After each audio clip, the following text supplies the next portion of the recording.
Sir ಇವಾಗ ರಾಘವೇಂದ್ರ ಮತ್ತು ಈಶ್ವರಪ್ಪ ಅವರು ಒಟ್ಟಿಗೆ ಅಂದರೆ ಬಂಡೆ ಎದ್ದಿರುವಂಥದ್ದು ಅದು ಏನಾದರೂ ಬಿಜೆಪಿ ಪಕ್ಷಕ್ಕೆ ಏನಾದರೂ ಸಮಸ್ಯೆ ಆಗುತ್ತಾ ಮತ್ತು ಓಟ್ಗಳೇನೋ ಹಂಚಿಕೆ ಆಗುತ್ತೆ? ನೋಡಿ, ಯಾರೇ ರೆಬೆಲ್ ಆಗಿ ನಿಲ್ಲಿ, ಯಾವುದೇ ಪಕ್ಷ ಇರಲಿ, ಈ ಸಾರಿ ರಾಘವೇಂದ್ರನವ್ರನ್ನ ಗೆಲ್ಲೋದನ್ನ ತಪ್ಪಿಸ್ಲಿಕ್ಕೆ ಯಾರಿಗೂ ಕೂಡ ಆಗಲ್ಲ. ಯಾಕಂದರೆ ರಾಘವೇಂದ್ರ ಪ್ರಾಮಾಣಿಕವಾಗಿ ಸಾವಿರಾರು ಕೋಟಿ ಹಣ ತಂದು ಇಡೀ ಶಿವಮೊಗ್ಗ ಜಿಲ್ಲೆಯ ಅಭಿವೃದ್ಧಿಯನ್ನು ಮಾಡಿರ್ತಕ್ಕಂಥ ಜನರ ಕಣ್ಣೆದುರುಗಡೆ ಇದೆ.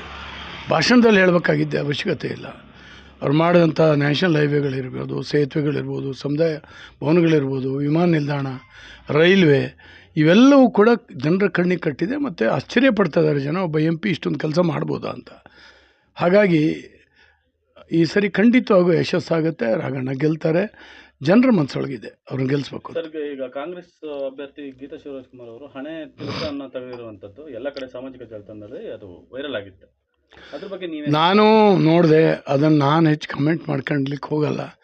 ನಾನು ಈಗಾಗಲೇ ಹೇಳಿದ್ನಲ್ಲ, ಕಾಂಗ್ರೆಸ್ಸಿನ ಮಾನಸಿಕ ಸ್ಥಿತಿ ಹಂಗಾಗಿದೆ. ಮುಸ್ಲಿಮರ ಓಲೈಕೆ, ಅದಕ್ಕಾಗಿ ನಾವು ಯಾವುದನ್ನು ಮಾಡ್ಕೊಳ್ಳಿಕ್ಕೂ ತಯಾರು. ಮುಂದೊಂದು ದಿನ ಈ ನಮ್ಮ ಜಾತಿಗೆ ಕನ್ವರ್ಟ್ ಆಗಿ ಅಂತ ಹೇಳಿದ್ರೆ ಇದರಲ್ಲಿ ಭಾಳ ಜನ ಕನ್ವರ್ಟ್ ಆಗುವಂಥ ಕಾಂಗ್ರೆಸ್ನ ಮುಖಂಡರುಗಳಿದ್ದಾರೆ. ಯಾಕಂದರೆ ಅವರಿಗೆ ಅಧಿಕಾರ ಮುಖ್ಯ, ಅಧಿಕಾರ ಹಿಡಿಯೋದು ಮುಖ್ಯ. ಅವರಿಗೆ ಸ್ವಾಭಿಮಾನ ಇಲ್ಲ, ಸಂಸ್ಕೃತಿ ಇಲ್ಲ. ಅವನ್ನೆಲ್ಲವೂ ಕೂಡ